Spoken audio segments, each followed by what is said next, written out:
By the way, guys in black ski masks were always bad guys.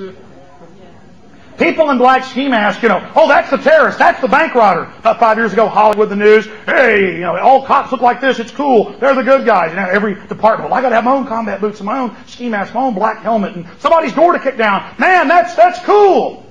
But the good news is that John Ashcroft has been trying to go around the country and have these staged town hall meetings where they only allow police and government employees in. And in Detroit, he got up this week and began giving a speech, and at the end of it, a man stood up and said, Mr. Ashcroft, I would like to know which of your terrorists are going to be used for a new 911.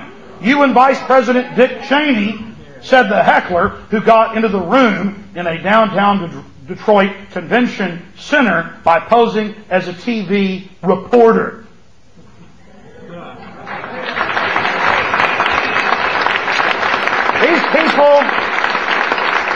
These people shouldn't be able to go anywhere in public where they're out peddling their lies without being confronted by you, we the people. And I've covered these protests. I've had guests on in the middle of them in Detroit, in Salt Lake City, in Boise. And you'll have 500 people, 1,000 people, 200 people, black people, white people, Hispanics, old, young, conservatives, liberals, and they're all there, they're waking up. And if you just tell the truth about tyranny and explain how things really work and how corrupt and dangerous this out of control privatized government is, how they created big government, got us all addicted, privatized it, and are handing it over to the corporations with new governmental power, and the little socialists I know are going out and buying guns. It's beautiful. If you're not a hypocrite, you can deprogram it and go, wait a minute, did a Native American have a right to have a gun to defend themselves against the army? Well, of course. Well, you like Che Guevara so much. I don't agree with him. He was an establishment guy, but, I see you wearing a t-shirt with him with an AK-47. Why is that okay? See, you've just got an opinion that isn't backed up with any fact. And it's a recipe for disaster to disarm a population. You disarm a population. Let's say we had a little angel running the government right now. When you do get a dictator, they're going to be able to go all the way. And that's what the separation of powers are about. That's what the Bill of Rights is about. It's all about restraining power. Realize that history does repeat itself.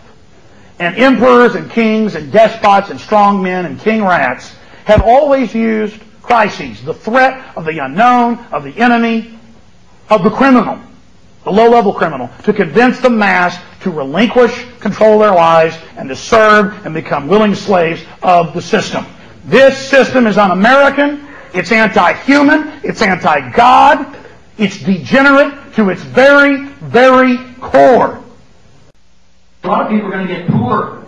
They're going to get poor because the country is poor. And they have exhausted now the tools that they have used traditionally since we've had our Federal Reserve, especially in the last 30 or 40 years. The tools that they have used to get us out of recessions have always been fiscal stimulation.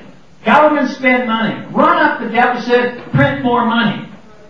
Well, this time around, they've been doing that, at excessive rates.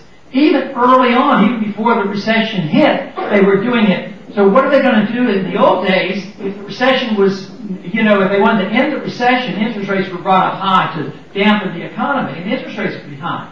Well, now, at the bottom of the recession, interest rates are at 0 or 1%. Real interest rates are very, very low. So how can they lower them?